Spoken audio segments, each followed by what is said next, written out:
how? Don't you feel alright? They keep asking with their eyes, why not step out of the cold pale light? Disconnect the circuits and just be alright. Seems like there's always so much pressure just to be alright. Yeah.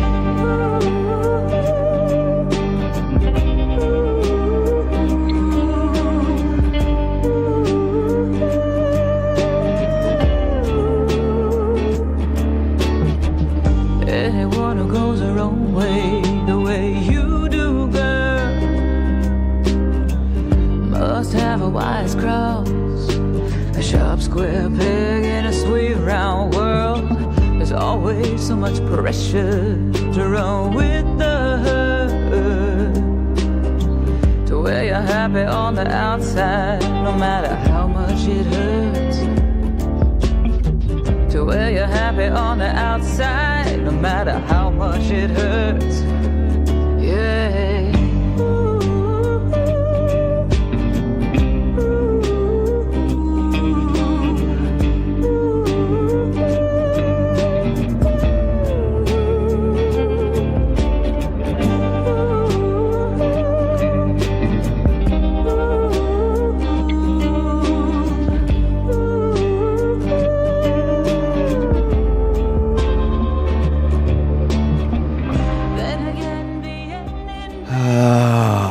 Hey, everybody. It's a few minutes past 11 o'clock on a Saturday. Well, you know what time it is. It's time for the Club with Lucas here at RCE 106.9 FM here in the beautiful state of Catalonia, in the country of Spain, in the beautiful continent of Europe. How is everybody today? I hope you're doing well. I know that I am doing well. And you know what?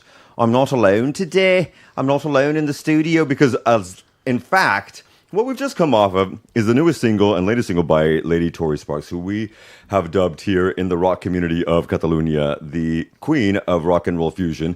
And that was her latest single, Happy on the Outside, which if anybody knows what's going on in this world, you already know how that feels today. But its director and a man of many, many colors, Steve Balderson, is actually going to be here with us. In fact, I'm not going to lie, he's right here with me right now, to my right, your left, if you're watching us on YouTube, in the studio. And yes, he is rocking his shades and...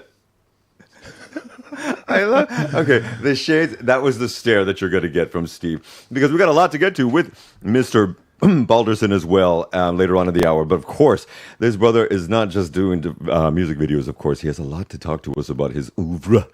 And I really want to talk to you about that as well. How are you doing today before we jump in here? Fine, thank you. Yeah. You already know. And there's too much to get to. Because in 7 days, Mitch McConnell still hasn't been seen. Who's that? We'll talk about it later. But of course, I want you to follow my beautiful ass as well and at Al Gore's social interwebs. That would be at The Club with Lucas on Instagram, The Club W Lucas on TwitX, however you want to call that. You can also catch the jams live all over the beautiful state of Catalonia at 106.9 FM and rce.cat. And if you want to catch us with your peepholes at near 11:11, you can watch us at YouTube at RCE 106.9 FM. Now, pitter patter, let's get out of there. So much to do because, after all, we've got music to play. Because nobody else plays the freshest music. Now, remember, if you're catching us on the interwebs of YouTube and or Facebook Live, that the music fades. Oh, you want to know why? Yeah, 137 countries' copyrights. However, catch us live all over Catalonia, Spain, and the world at rce.cat. This is someone we have never played before. What? Yes, never played before. Now, it's Canadians. She's a Canadian, and she's Canadia's nasty import. Do you know who Carly Rae Jepsen is? No. Okay. She is the Kylie Minogue of Canada. And has been around forever and ever and ever. But of course, like most people outside of the USA, they don't play her. But they do here in Europe. And I really, really dig this new song. She just released it on Friday. This is her latest single out of Canada for the world to hear. This is After All. We'll be right back for some news you can use in just 4 minutes.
for a hot minute now, over 6 years by myself and 10 this year as a sub. And I don't think I've ever played her on live radio. And I really, really dig that girl. She is she's the chanteuse of Canada.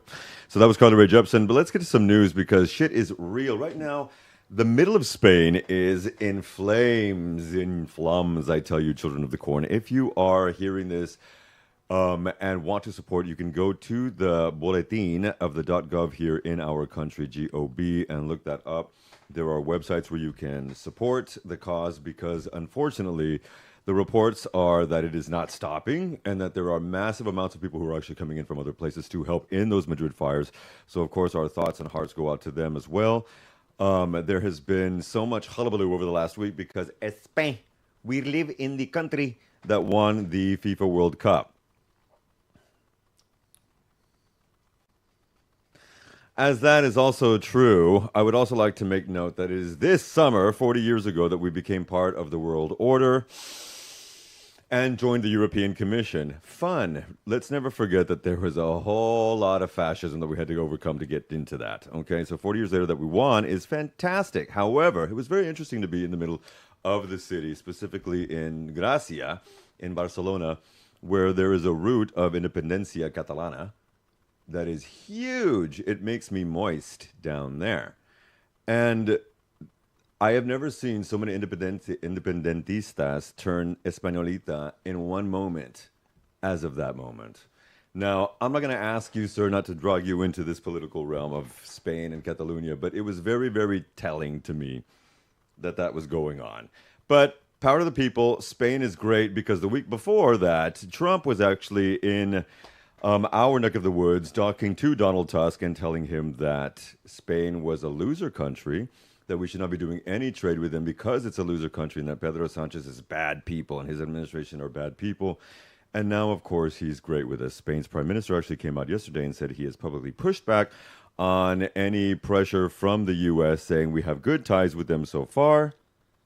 However, late last night, Trump put in tariffs again on 68 different countries. Did you know that? No. Yep. And Spain is one of them. In fact, 12.5% on everything. He said, in fact, Trump said that this will be affecting 99% of all commerce in the United States. I don't know where he gets his cifras, and neither do you. You don't know, but everybody knows. But apparently that's what's going to be happening. Now, Spain's prime minister has also said that he is going to remain calm in this message, echoing that essentially relationships with Washington are still strong and that Spain expects EU protections to apply no matter what. These threats by Trump, he says, are inevitable.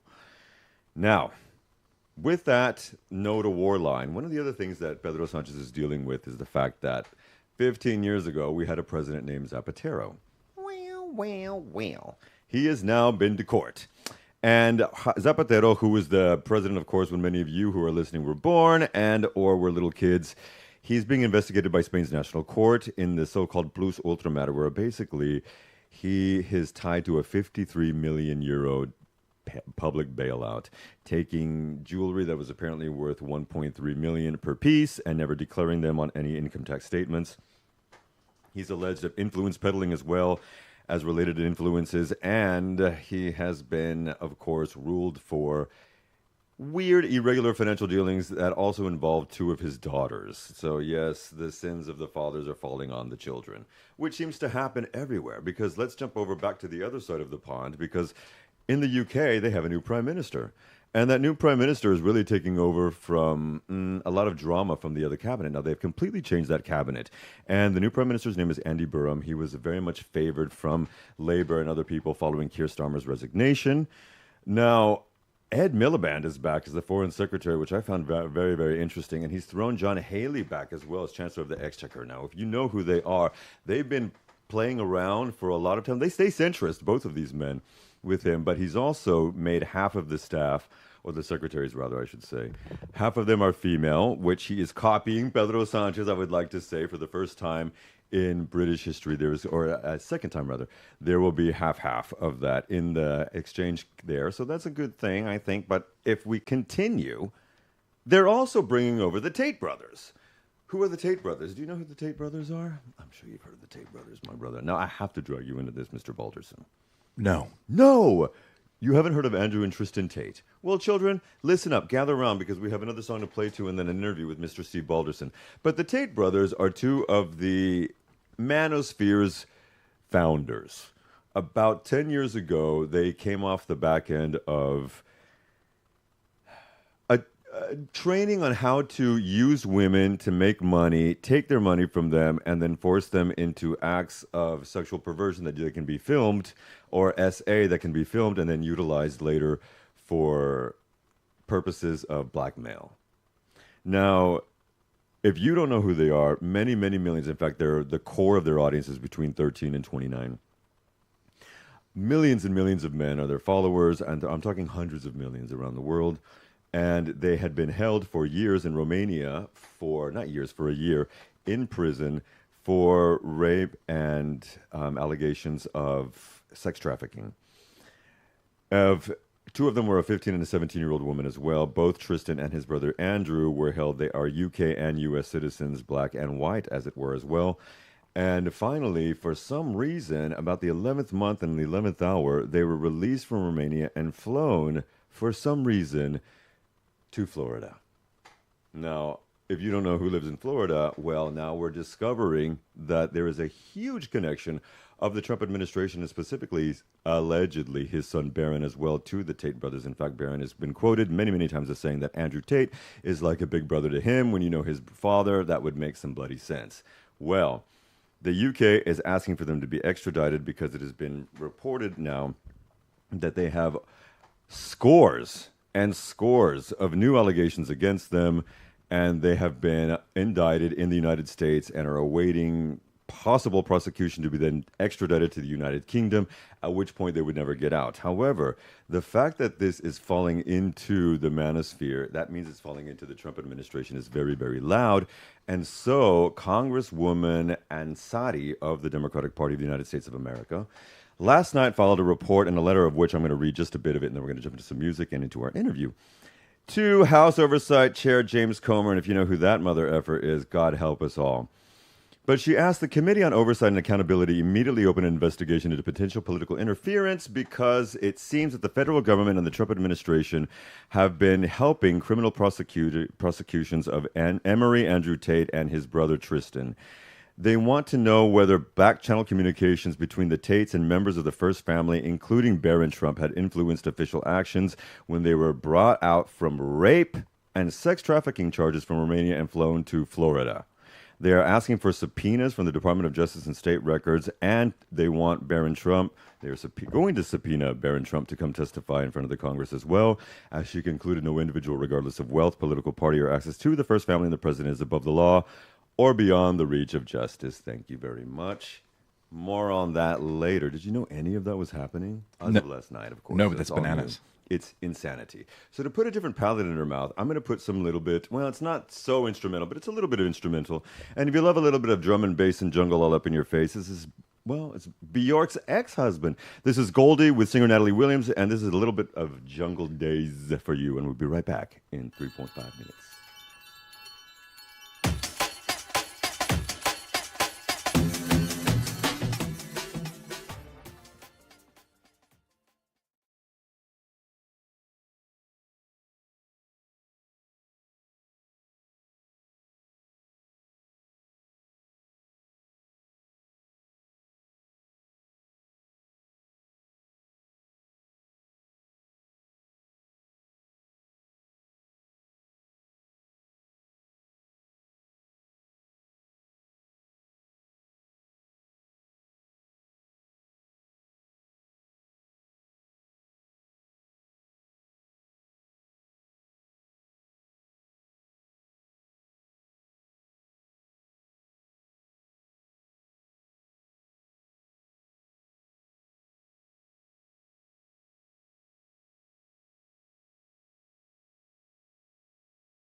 Kiddos, yes, that's a different palette from everything you learned before. Nobody serves it up to you like I do. But folks, thank you for being back here. This is the Clip with Lucas. But Mr. Steve Balderson is here in the house. Here's my one-man salute. Woo! Thank you, Steve, Mr. Balderson, for being here. Thank you for having me. No, seriously, man. Let's talk, because we were obviously shitting over the song while you were listening. And thank you for being here, man, because we actually started the hour off with one of your latest work. In fact, it just dropped about 10 days ago, is the newest video by Tori Sparks called Happy on the Outside. Was anything influenced by that, and this is not on the questions list that I sent, was anything influenced by that from the slow animation process that was, used a few years ago by Tim Burton with a lot of that, like The Nightmare Before Christmas or The Corpse Bride? Because some of that reminded me of that for some reason. No, I just hadn't done animation before. He also went to Cal Arts, which is where I went to film school. Exactly. Okay, you've never done animation before. No. Well, I mean, technically. Wow. Yeah. Okay. What inspired that for that song for Tori? Just trying it. I mean, it wasn't like she told me sort of the premise of what she meant, behind the song, and I thought, okay, well, what can we do to play with that? Okay. And then I just thought of marionettes. Let's talk about your premise, because you were born in Manhattan, Kansas, Uh-huh. and then you moved to Manhattan. No. I moved to Los Angeles. Really, Wikipedia needs to get that checked, man. Okay, but I did not live in the Big Apple. Never. I've traveled to the Big Apple. You've never lived in the Big Apple? No. It really makes it seem like you moved there to Manhattan from Manhattan, Kansas. Wow. and and so you get over to LA where my family is now. And what was so that's the directing path then, because I had a whole other mindset based on that concept, based on that. Well, no, because I went to Cal Arts, which is outside of Los Angeles. But when I left Cal Arts, I went back to Kansas. So I lived in Kansas and directed movies, even though I wasn't making all of them there. Right. I just lived there, and then moved to Los Angeles in 2014 or so. Okay. But I'd already made like 10 movies by then. Yeah, exactly, man. So when you did that, I mean, I have to throw it in there, but was there a, oh my God, I'm not in Kansas anymore moment at LA? No, I think the first out of Kansas moment. I mean, I went to London when I was 11. Okay. So I traveled enough and saw enough cultures that I didn't feel like I lived in a bubble in Kansas. Yeah. I mean, I could get to the airport and then fly to Charles de Gaulle or wherever the hell, and it 9 hours. So then when I would get back to Kansas, I didn't feel like I was trapped. Did any of that inspire what you wanted to do in the future, being trapped in the bubble in Kansas? No, but I didn't like the sort of small town, Twin Peaks-esque characters that populate the place. Okay, so what shaped that? Then what started to form that visual mindset of the things that you do? Because they're not so typical. I'm a very strange person. I don't know. I like strange things, and I like uncovering things. I like showing what's really going on underneath the rug that people sweep things under. Mm-hmm. It appeals to me. But I also like funny things and ridiculous things. Okay, so what were some of those inspirations? What some of the funny shit that you loved growing up, maybe 70s, 80s, 90s, and... Serial Mom with Kathleen Turner and Ming Stoll. Pussy Willow! Oh, my God, yes! Right? I have thrown out Pussy Willow. John Waters, honestly. I mean, I was a little boy, because I told you my older brother went to RTF and UT, and he sat us down as 10 and 12-year-olds and said, and when I saw Divine eating dog poop, I understood it, but... I didn't see Pink Flamingos until a lot later. Okay. But, like Heathers... Eggman. Serial Mom, like all the dark comedy movies of the 80s was sort of what I was raised on. Yeah. So John Hughes, nay? Well, sure. Okay. Also. Love me some Molly Ringwald, child. Would you ever want to work with her? I've met her, and she seems very nice. Right? Mm-hmm. And she's quite the activist, actually, quite the activist. So... any influences in the music? Because you and I have talked a lot about music, but you don't listen to a lot of music, but you know a lot of musical artists, man. Well, I learned early on that people misunderstand, in Hollywood anyway, that musicians have just as many followers and fans as famous actors. Hello. And they're not often asked to be in movies. Mm-hmm. So when I needed to get a movie star in a movie, of course, I tried calling so-and-so, and they get asked to be in a movie all the time. So why would they be in a nobody's movie, right? So, but I thought, well, if I call Debbie Harry, for instance, and she wants to be in the movie, then that's just like having a famous actor in your movie, right? So it translates into how you're going to market and sell your movie. And it draws an audience. That's built right. in there as well. That's right. Speaking of drawing an audience, there's someone who actually is making the foray into acting, Charlie XCX. No. What about it? I mean, maybe she's really good. I don't know. I think she might be, actually. I really dig her style. This is a new single she just dropped because she's got new music coming out, and we're going to throw that in. And I've got too many questions for you, Mr. Balderson. It's a 2-minute ditty called Camera, which is what he lives behind. And we'll be right back in 2.5 minutes. This is Charlie XCX with her new single, Camera.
Things I don't normally feel. Yeah, I can finally be totally honest. It's like I'm looking down the barrel of a gun. Fucking shoot me. I don't feel embarrassed even if I suck. I'm always craving an experience that feels dangerous. And maybe this is it. Maybe it's what I need. Cause it's the only way to feel like I'm not actually me.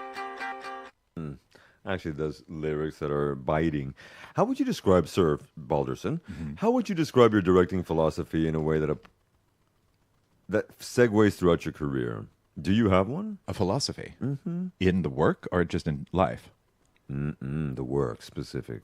Because you've mentioned about things that, esoterically intriguing to you in life. Well, What I about feel the like work? the messages that I say in Sex, Love, Venice, which is now streaming worldwide, is what I have learned to want to share. And the whole movie, even though it's incredibly erotic, is about love. I was given the advice once to find love every time you meet someone, no matter whether it's a neighbor or a person walking down the street. Find something about them that you can instantly love. And it doesn't have to be something heavy. It could be just like their way that they laugh or their ear. I mean, it doesn't matter. But if you can find something and focus that energy there, then whatever comes out of that interaction will come from that place. Okay. And that's a really important lesson that once I learned that, I wanted to continue sharing with the world. Would you apply that then spiritually in your philosophy of life, maybe? Yes, but it's funny because that was my most recent film. So I'd made 20 prior to that didn't say anything about it. So when did you discover that? When you discovered that, rather, did that impact you in a different level? Yeah. Yeah. Okay. And so to come about that later on in life, because you are a mature man, but he's still young children of the corn, and you're doing stuff like Sex, Love, Venice with Mr. Shout Out Alessandro. Does that parlay into things like your relationship with your partner, Everything. with your friends? Everything. When I'm going to the grocery store, it changes everything. It should, because there's an energy, there's an exchange consistently that you're doing. Right. Okay, what new work? I'm jumping ahead, but I'm curious of how that affects any new work that you might be working on now. Well, I just was fiddling around the other day with a story on the most prolific female serial killer in history, and it doesn't really quite have anything to do with her story. Elizabeth Bathory, you know her, the Blood Countess? Is she the one that would chain that? No, she would like bathe. She would seduce these peasant girls and then kill them and then bathe in their blood because she thought it made her younger. Anyway, I have this whole series. No, interesting. Yeah. So the macabre again. Sure. Okay. Let's see. Let's jump back to something. Music videos. Well, actually, I have only done 2. Well, no, I've done 5. Okay. 3 of them were not yet released for Desi Valentine because I don't think he released them, or his publishers were. I don't know, something. But my first music video was for Jane Weedland from the Go-Go's. Yeah, of course. And then I did Tori's. Okay. Yeah. And then you mentioned the lead singer earlier in between takes of Concrete Blonde, Debbie Harry. And Kevin Richardson from Backstreet Boys. Kevin Richardson, Backstreet Boys, and Mr. Mike motherfucking Patton as well.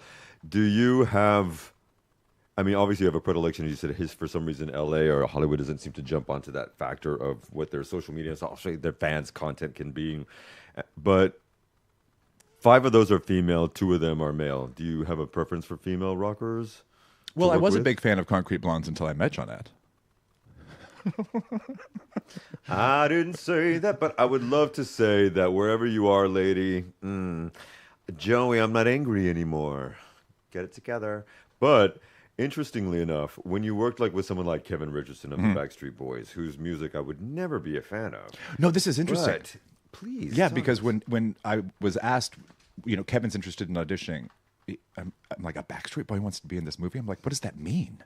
Like, I was like, would that hurt the movie? Like, I didn't know. Ooh. I didn't know, right? If it would hurt the movie. Because I didn't know him. Yeah. And then I met him, and he's great. Mm-hmm. And it's a very dark character in Sex, Lies, and Sugar, which is also streaming globally, worldwide. Could you see him outside of the Kevin Richardson Backstreet Boys thing?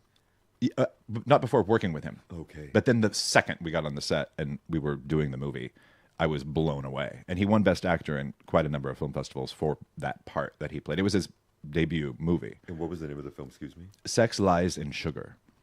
Set in 1969 in Palm Springs, and it's very Mad Men-esque, but it's like they all swap partners and it ruins their all relationships. It's really great. But very, very dark. Why are you talking about my mother? I don't know. I'm just kidding.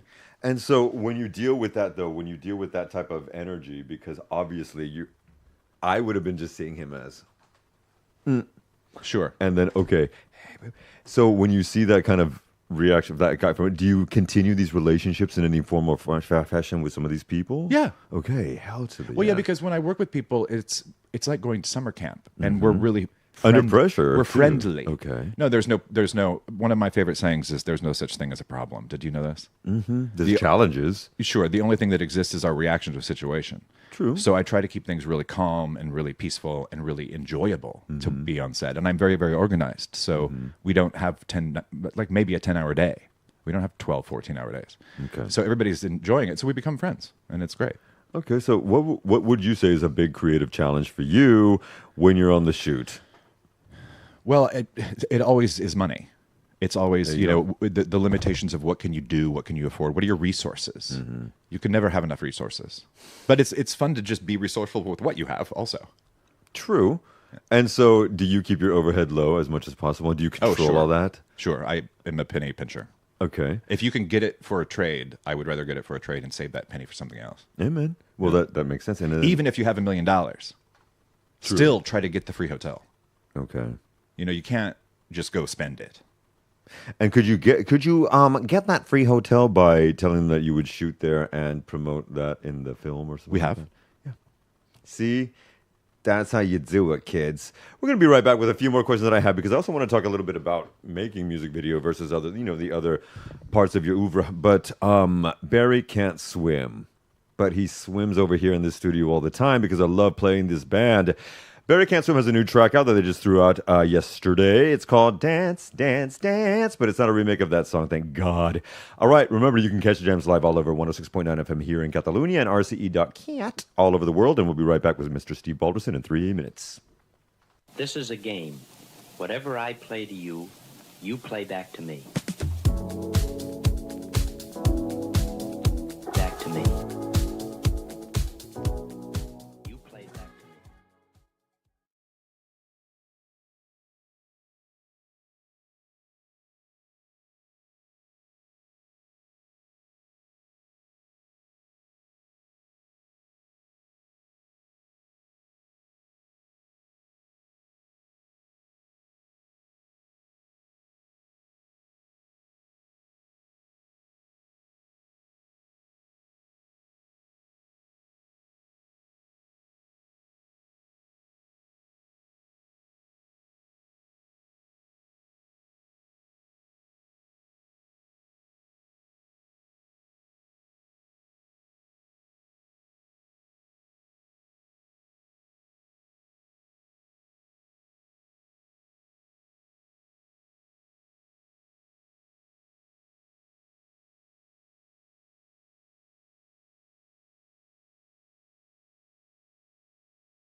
When you're dealing with, specifically with notions of something like Sex, Love, and Venice, when you're dealing with the energy of something that's not, it's in a beautiful city, but it's not just sex, there's also the love element. When you're dealing with someone who's a rocker, but you're also dealing with, like Tori's element, but you're also dealing with a song that's kind of trip hop and not rock, you deal with different modalities. How do you function between them when you have Well, they're canvases. Lovely, well said. You know, it's like a short story is meant to be a short story. It's not meant to be something you sell to make a novel. Okay. So it's like, I don't like short films that have been made with the idea that they're going to use that to go then make the money to make the feature. I think that the canvas and the frame that you're going to put around something, whether it's a feature, a short, or a music video, or an art exhibit, a video installation, should be within the frame of what it is. And it's fun to experiment with different kinds of frames. Would you different say, colors? Excuse me. Would you say that maybe you would offer that as advice to maybe newer filmmakers? Yes. Because I have met a lot of them specifically here who focus specifically on the short to get something for the big one. Yeah. It takes the same amount of work and energy to do that. I'd never made a short in my life until like a few months ago or a year ago. But the work it takes to organize and put together a feature is not all that much more than doing a short. I also know people who have made shorts for budgets more money than I have used to make a feature. Yes, sir. So it's just the mindset of what is the purpose? What is this thing you want to say? What do you want to do? And why? I think it's because people either don't know they can or they're nervous. And they're a little hesitant to just jump in head first. Which would make sense if you're getting your feet wet. However, some of the directors I met that are doing that are well past 50. And so I find that very interesting for you to say. Thank you for saying that. All right. Well, offshoot of that, if you were going to speak to somebody, what advice would you give them besides that in their creative process? Specifically, think of someone who started like you in Caltech and then was mentored by Mr. Batumsky and Eric Sherman. Eric Sherman was my primary mentor, but Batumsky was my mentor while I was in school. Was there something that they, like a kernel of truth that they taught you that you would like to, or maybe that you could impart to newer filmmakers today? It's just mindset. It's all about the mindset. And it's everything can be done. Neville Goddard. You just have to ask how and then reverse engineer from there. Do you believe in manifestation? Oh, sure. Do you listen to Louise Hay, Neville Goddard, people like that? Have you? I have in the past, but not Alan regularly. Berg. Not Okay. regularly. Right I mean, on. I am really good at manifesting things, even if I don't want them. So I have to be really careful. Okay. Amen. Yeah. Well, no, that goes for everybody. Yeah. Sure. Be careful with that shit. Okay. Where do you want to go into your career next? Because now you've ensconced yourself in a safe state, and there's different formats, collaborations. There's so much changing. I'm not sure how you feel about the live stream and Netflix and I don't care. creative process. No, Okay, for me, cool. it's important to share the work. Okay. I'm not making movies so they can sit in a closet.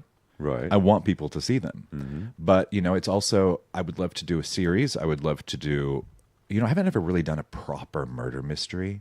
I haven't done a Western. I have one written, but I haven't done one yet. I haven't done a proper horror. I've done hybrid horrors, but not a proper one. Like a slasher. I've done like psychological and I've done like, whatever. But I want to do every genre. I like experimenting. I like playing, but I also really do love sort of a mainstream, middle of the road movie. You know How what I do mean? you said, the only thing that sometimes you just said it maybe 20 minutes ago, 15 minutes ago, that holds people back is in the filmmaking creative process is money. Sure. So how do you go? Is there a trick that you have to go after investors? Well, I've written the book, How to Find Investors, which is... Excuse me, could you repeat that, please? The book is called How to Find Investors, and Okay. it's also been translated into Espanol. Eso. And you can find it on Amazon. Okay. Anyway, I tell you all of the secrets, how I've been able to finance over 20 movies in the past 30 years. Okay. Since you were a child. Since I was in my 20s, yeah. Okay. Well, just past 20. Because what's interesting is that most people don't necessarily follow that same route. They wouldn't necessarily get out of Caltech. They would, en plan, como, stay there. And you went under the tutelage of some of these private, men and people. One of them was a dean of the university, I believe. Right. And so that firsthand experience specifically thrown to you through Hitchcock. Sure. Of all that. You can't say cack without it. I mean, that is in its own self a very different dynamic than other filmmakers. Well, sure, How did but it I help you? also I was a little naive, and the naiveties of youth are great. Mm-hmm. I didn't know I wasn't supposed to call Dennis Hopper, so I just did. You know what I mean? Yeah. And I was like, I'm going to make a movie, and I didn't realize that it was difficult. So I did. I made my first film. We raised $500,000, and it went to the Cannes Film Festival and premiered and licensed around the globe. And then I was like, well, I guess we'll do that again because it worked. Mm-hmm. Then I called Karen Black and Dennis Hopper and Debbie Harry and blah, blah, blah. And then I made Firecracker. And then that was on Roger Ebert's list of the best films that year. And I was like, oh, this is what happens. And then it was maybe 4 or 5 years later, I was working on another movie with Karen Black, and she said, this is not how it happens for most people. And I was like, yes, I'm beginning to realize that now. It was What was she like? super nice. She was great. She was really great. there is something about her and two specific roles that she played that always reminded me of my mother. And so that striking beauty as well. I mean, a little faded as she got older, but damn, child. Okay, sorry, that's my own things. Last things before we jump into the last song as well. If you were to work or you could work with anybody, is there an array of people that you would be curious to work with? I mean, besides me, darling. Well, I've always sort of been drawn to people who've been misunderstood. You know, like Elizabeth Berkley or Madonna or, you know, all these people that people say suck. I've seen them do good work. Hello. You know? So it's Madonna needs to do some good comedy. Did you ever see Dangerous Game that she did with Russo?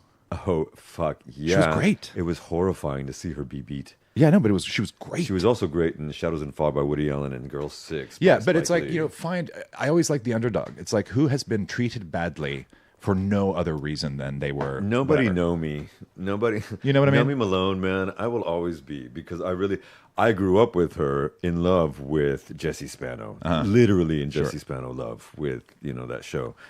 Saved by the Bell. It's all right because I'm saved by it. And so I hear you and I fucking loved the work. Just in general of the director whose name escapes. No, Joe Esterhazy? No. Which one?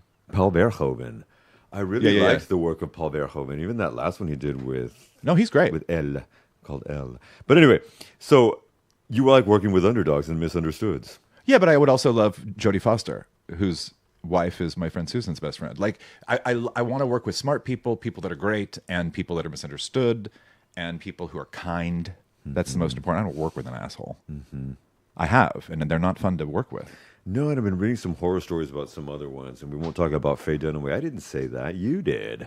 And it's very interesting and sad to hear about that because what it screams to me is somebody needs to be doing a lot of inner child work. They need to be doing a lot of nervous system regulation. They need to be doing a lot of work. Well, yeah, but they don't need to take it out on people. It's like that director that yells at people and throws things at them. Why? Can I see your phone for a second? Yeah. All right. Now, what if I had said, give me your fucking phone? You wouldn't want to. Okay. Yeah, sorry. That was the lesson. That was the lesson. Yeah. Just ask nicely. People will probably do whatever you want. So when the AD's yelling at the makeup lady, I'm like, I go over and I say, why don't you go over and say, is there, you know, what do you need? Can I give you anything to help you be finished in 5 minutes? She'll probably tell you. Yeah. But if you go over there and yell at her to be done in 5 minutes, she's going to be shaking putting on the eyeliner, and then she's going to have to do it again. So it's like, you know. Where did you learn that from? Is that something that came in later in life? Because it sounds like something you learned from mommy or daddy. I'm wondering. No, I didn't like being yelled at, and I didn't like people yelling in front of me. And on my first movie, when the AD was yelling, that's when I learned, and I, from that moment forward, said, we just won't have any of that anymore.